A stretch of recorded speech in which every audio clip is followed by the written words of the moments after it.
नाजरीन, आप देख रहे हैं एशियन न्यूज़ HD और मैं हूं आपका होस्ट मलिक खुर्शीद हसन। इलाकाई खबरों में रुख कर रहे हैं। मेलसी से नुमाइंदा एशियन न्यूज़ राव अहमद ज़िया की रिपोर्ट के मुताबिक डिस्ट्रिक्ट पुलिस ऑफिसर रिहाड़ी अमीर अब्दुल्ला खान न्याजी का जिला जीम में आग से झुलस कर फौत होने वाली खातून के जाए वक़ुआ का मुख्तलिफ ज़ावियों से मुआयना और तफ्तीशी पेशरफ्त का जायज़ा।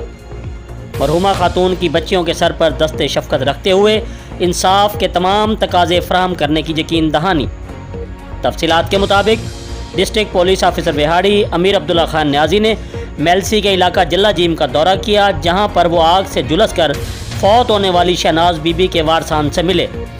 इस मौका पर वो मरहुमा की बच्चियों से भी मिले और सर पर दस्ते शफ़क़त रखते हुए दिली हमदर्दी का इजहार किया और कहा कि रिहाड़ी पुलिस आपके गम में बराबर की शरीक है। वक़ुआ में मुलविस तमाम मुल्ज़मान को मेरिट पर कानून के कटहरे में ला खड़ा करेंगे।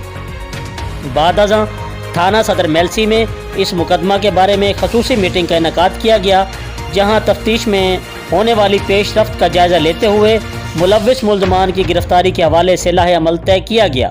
इस मौका पर SHO सदर मेलसी नदीम अब्बास और सब इंस्पेक्टर कासिम खान भी मौजूद थे। जी, मज़ीद खबरों से बाखबर रहने के लिए देखते रहिए एशियन न्यूज़ HD।